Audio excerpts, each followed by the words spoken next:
جن لوگوں نے ادب کیا ان کے مقدر جاگ اٹھے، ان لوگوں کو خداوندی کریم نے دنیائی میں بخت لگائے۔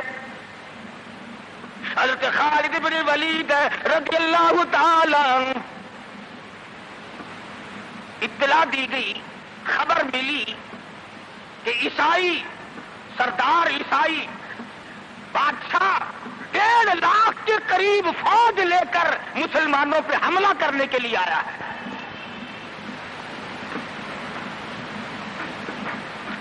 حضرت خالد بن ولید رضی اللہ تعالی عنہ کو 50-60 آدمی دیے، جاؤ بادشاہ کی فوج کا اندازہ لگا کے آؤ، تخمینہ لگا کے آؤ، اسلحہ دیکھ کے آؤ، ان کی تعداد کا اندازہ لگاؤ وہ کتنے ہیں۔ حضرت خالد بن ولید رضی اللہ تعالی عنہ چند صحابہ کرام کو ساتھ لے کر کے پہنچے۔ عیسائی بادشاہ کو پتا چلا، اس نے حضرت خالد بن ولید رضی اللہ تعالی عنہ کو بلایا اور کہنے لگا کہ دیکھو جنگ اچھی چیز نہیں ہے، ہم سے صلح کر لو، ہم سے صلح کر لو۔ حضرت خالد فرمانے لگے صلح میں دیر کیا ہے، قول لا الہ الا اللہ محمد الرسول اللہ صلی اللہ علیہ وسلم، کلمہ پڑھ، مسلمان بن جا، میرا بھائی بن جا، جنت کا حقدار بن جا، میرے نبی کا غلام بن جا، اللہ کی توحید کا ماننے والا بن جا، ابھی تمام باتوں میں صلح ہو جائے گی۔ وہ کہنے لگا بڑا جلدی کلمہ پڑھا ہے، جیسے میں اکیلا بیٹھا ہوں، تو نے میری فوج دیکھی ہے؟ 1.5-2 لاکھ فوج لے کے آیا ہوں، کھا جائے گی میری فوج تمہیں۔ کلمے پڑھا رہا ہے۔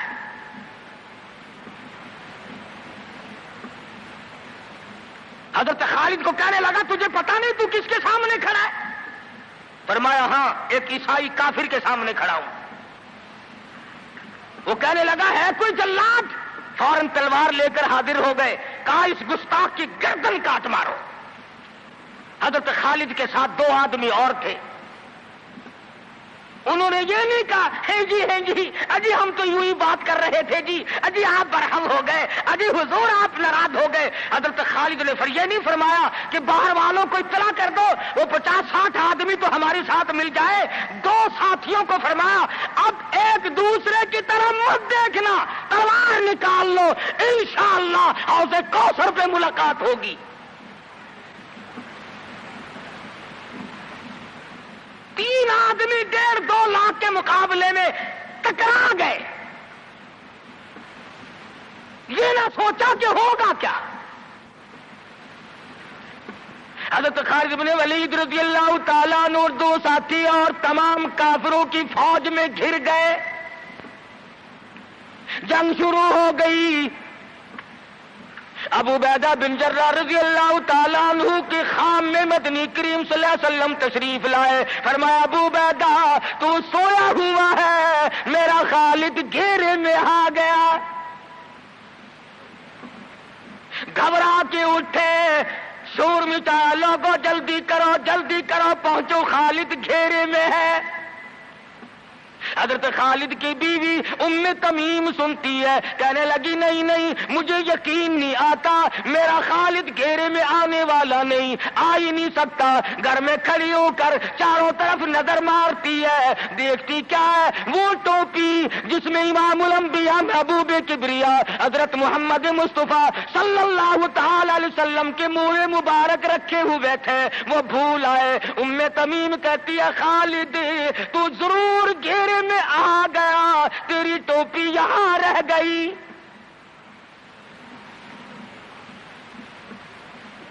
ام تمیم نے ٹوپی لے کر کے شور نہیں مچایا، کپڑے نہیں پھاڑے، چہرہ نہیں نوچا، ابو عبیدہ کے پاس نہیں آئی، بغل میں ٹوپی دبائی، برقع اوڑھا، گھوڑے پہ سوار ہوئی، تلوار لے کر گھوڑے کو سر پٹ چھوڑ دیا۔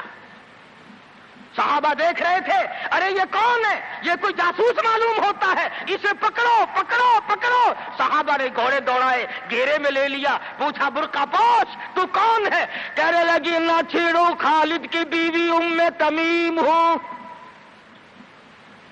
تو کہاں چلی ہے؟ کہنے لگی میرا خالد گھیرے میں آ گیا، ٹوپی گھر پہ بھول گیا، وہ پہنچانے چلی ہوں، ہمیں دے دے ہم پہنچا دیں گے، تو عورت ذات ہے۔ کہنے لگی خالد کی جو قدر میں جانوں تم نہیں جانتے، جان دے دوں گی مگر ٹوپی کسی کو نہ دوں گی۔ نکل پڑی، آ کے دیکھا تلواریں چل رہی ہیں، گاجر مولی کی طرح آدمی کٹ رہے ہیں، حضرت خالد بن ولید بیچ میں ہے۔ ام تمیم نے تلوار نکال کر چلانی شروع کر دی، گاجر کی طرح لوگوں کو کاٹ مارا۔ خود حضرت خالد کہتے ہیں او میرے ساتھیوں، اس نوجوان کو پہچانو، اس برقع پوش کو پہچانو، اس نقاب پوش کو پہچانو، یہ کون ہے؟ جب سامنے گئی نقاب اٹھا کے کہنے لگی خالد تیری بیوی ام تمیم ہو، یہ ٹوپی بھول آئے ہو، پہنچانے آئی ہو۔ اور کراچی کے مسلمانوں تم نے کبھی سوچا نہیں خالد کے سر پہ نبی کی ٹوپی نہیں، جس میں نبی کے بال رکھے ہوئے تھے وہ گھیرے میں آ گئے۔ آج تیرے پاس قرآن نہیں، تو گھیرے میں ہے۔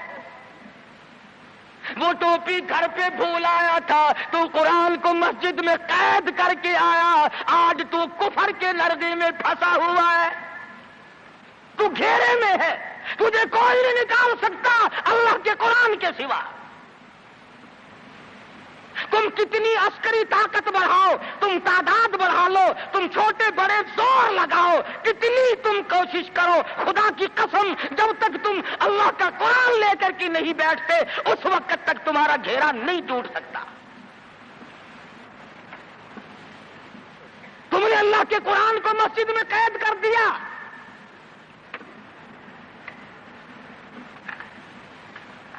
نہ اس کو ایوان صدر میں جگہ دی، نہ مارکیٹ میں جگہ دی، نہ محلے میں جگہ دی، نہ برادری میں جگہ دی، نہ خاندان میں کوئی جگہ دی۔ تمام کو اکٹھا کر لو گے، اللہ کے قرآن کو پوچھنے والا کوئی نہیں۔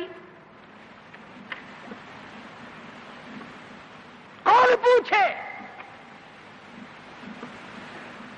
حضرت خالد تو صرف ٹوپی بھول کر آئے تھے، ہم نے قرآن ہی بھلا دیا، نبی کی سیرت کا آئینہ بھلا دیا۔ خدا کی قسم نبی نے امانت تمہارے سپرد کی ہے، میدان حشر برپا ہوگا اور اللہ کا پیغمبر کھڑا ہو کر تم سے مطالبہ کرے گا لاؤ میری امانت کہاں ہے۔ کچھ لوگ کہیں گے اور جی ہم تو عشق کی وجہ سے ایسا کر بیٹھتے ہیں، محبت میں ہمیں پتہ ہی نہیں چلا قرآن کہاں رہ گیا، محبت میں ہمیں پتہ ہی نہیں چلا قرآن رہ کہاں گیا۔ اور تجھے کیسی محبت ہے، تجھے کیسا عشق ہے کہ تجھے آج تک پتہ نہیں چلا۔ عشق تو صحابہ کرام کو تھا۔ مدینہ منورہ ہے، اللہ پاک ہر مسلمان کو مدینہ پاک کی زیارت نصیب فرمائے۔ خدا کی قسم مدینے کی ہوا میں جو خوشبو ہے تمہاری وہ کستوری میں نہیں ہو سکتی، وہ مشک میں نہیں ہو سکتی، وہ عنبر میں نہیں ہو سکتی، وہ زعفران میں نہیں ہو سکتی۔ ارے مدینے کی ہوا میں جو خوشبو ہے جو گنبد خضرا سے ٹکرا کر آتی ہے اس ہوا میں خوشبو بھی نرالی ہے۔ صحابہ کہتے ہیں کہ جب ہم نبی صلی اللہ علیہ وسلم کو تلاش کرنے کے لیے نکلتے تو کسی سے پوچھتے نہیں پھرتے تھے، بلکہ مدینے کی ہوا بتاتی تھی ادھر آؤ حضور، ادھر تشریف لے گئے۔ مدینہ منورہ میں ایک جنگ کی تیاری فرمائی، صحابہ کرام کا لشکر تیار فرمایا حضور اکرم صلی اللہ علیہ وسلم نے۔ جمعے کا دن ہے، صبح کا وقت ہے، لشکر کو ساتھ لے کر کے تشریف لے گئے، 2-3 میل تک رخصت فرمانے کے لیے گئے، دعا کر کے واپس آ گئے، اللہ تمہیں کامیاب فرمائے۔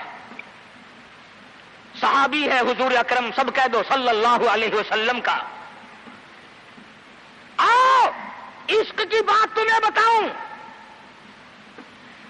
حضور اکرم صلی اللہ علیہ وسلم نے روانگی کے وقت فرما دیا، توجہ کرنا، لشکر کو رخصت کرتے وقت فرما دیا، اور میرے دیوانوں اور پروانوں اور میرے جانثاروں بات سنو، پہلے جھنڈا جعفر طیار رضی اللہ تعالیٰ عنہ کے ہاتھ میں دینا، پھر جھنڈا عبداللہ ابن روا کے ہاتھ میں دینا، پھر جھنڈا اسامہ بن زید کے ہاتھ میں دینا۔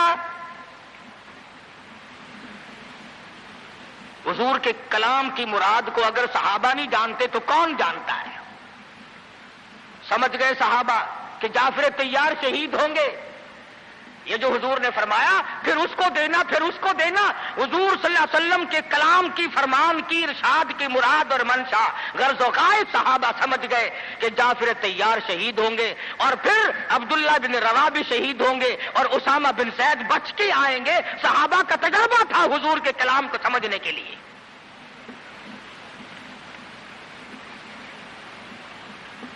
عبداللہ بن رواح رضی اللہ تعالی عنہ نے سوچا کہ تسلی تو میری ہو گئی کہ میں شہید ہوں گا، اس جنگ میں واپس نہیں آؤں گا، مگر چلو جمعے کا دن ہے، سواری میری بڑی تیز ہے، میں آخری جمعہ سرکار دو عالم صلی اللہ علیہ وسلم کے پیچھے کیوں نہ پڑھوں اور جمعہ پڑھ کے جاؤں گا، ایک مرتبہ اور اپنے آقا کا دیدار کروں گا. واپس مدینے میں آئے، گھر نہ گئے، بیوی بچوں میں نہ گئے، باغ و بہار میں نہ گئے، فصل باڑی میں نہیں گئے، لوگوں میں نہیں گئے، سیدھے مسجد نبوی میں تشریف لائے. جمعے کی نماز کے بعد مدنی کریم صلی اللہ علیہ وسلم سے سلام کیا. حضور نے فرمایا عبداللہ میں نے تو تجھے صبح رخصت کیا تھا لشکر کے ساتھ، تجھے صبح روانہ کر دیا تھا، تو چلا گیا تھا فوج کے ساتھ.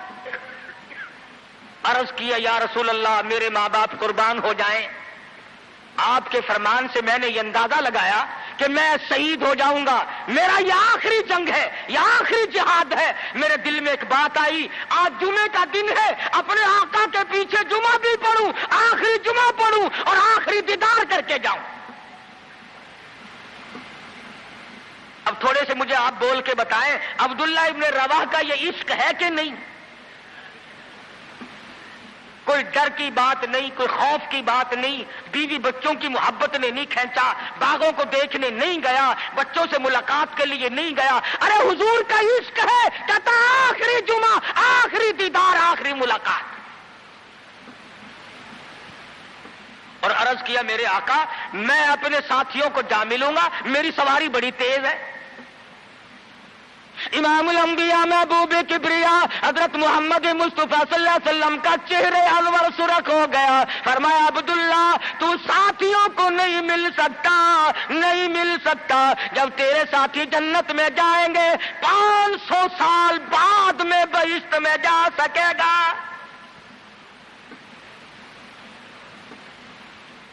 کیوں؟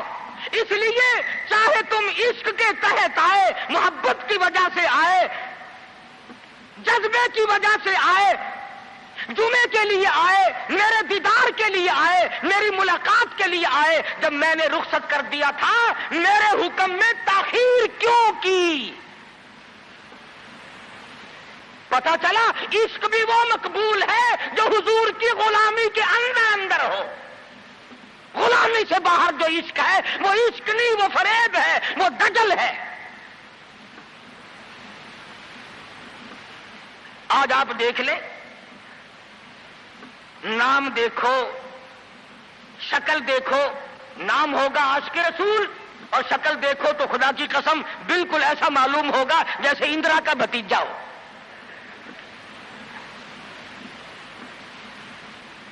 پہچان نہیں سکے گا آدمی. کیا کر سکتا ہے آدمی شکل میں؟ صورت نہیں، سیرت نہیں، لباس نہیں، اخلاق نہیں، کردار نہیں، تمام چیزوں کا تختہ نکال کے رکھ دیا ہے. اور آج قوم اسی وجہ سے مصیبتوں سے دوچار ہے، وہ نرغے میں پھنسی ہوئی ہے، وہ نکل نہیں سکتی، وہ سہارا ڈھونڈ رہی ہے مادی قوت کا. حضور ناراض ہو گئے صلی اللہ علیہ وسلم. صحابی کہتے ہیں میں چاہتا تھا زمین پھٹ جائے، مجھے لقمہ بنا کر نگل جائے. صحابی کہتا ہے مجھے زندگی تلخ لگنے لگی، ہائے میرے آقا مجھ سے ناراض کیوں ہو گئے. عبداللہ بن رواح تشریف لے گئے، گھر پھر بھی نہیں گئے، بال بچوں میں پھر بھی نہ گئے، اور جا کر کے جہاد میں شریک ہو گئے. 3 دن گزر گئے، کوئی نرک میں نہ گئی، کمر سیدھی نہیں ہو سکتی تھی، جنگ سخت تھا، لڑائی شدید تھی، تلواریں چل رہی تھی۔ عبداللہ ابن روا فرماتے ہیں مجھے بھوک لگی، سیدھا کھڑا نہیں ہو سکتا تھا، مجھے یاد آیا میرے تھیلے میں گوشت کے خشک ٹکڑے موجود ہیں، میں ان کو منہ میں لے کر ذرا چوسنے لگا، مجھے مدینے کا باغ یاد آیا، مجھے بیوی یاد آئی، مجھے اولاد یاد آئی۔ اے نبی کے دیوانے کا طرز زندگی دیکھ۔ صحابی کہتا ہے میں نے انگلی حلق میں ڈال کر وہ بوٹی باہر نکال دی، کہا اچھا میں تجھے کچھ کھانے کے لیے دینے لگا ہوں تو یہاں بیٹھ کر گھر یاد آیا، کھڑے ہو گئے اور فرمانے لگی اور میری بیوی اور تمہیں طلاق ہو، او میرے باغ بہار جاؤ، اسلام کے لیے وقف ہو تم آج کے بعد میرے لیے۔ کسی نے پوچھا کیا کہہ رہے ہو؟ فرمایا ہاں ہاں، نقشہ سامنے کیوں آیا؟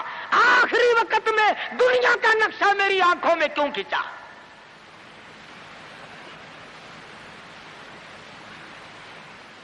صحابی نے اپنے دل میں تصور بھی لانا اچھا نہ سمجھا، میری عاقبت خراب نہ ہو جائے، میری آخرت نہ بگڑ جائے۔ عبداللہ بن روا تلوار لے کر کھڑے ہو گئے، کسی نے لکھا 3 دن کا، بعض نے لکھا 5 دن کا بھوکا صحابی ٹکڑے ہو گیا۔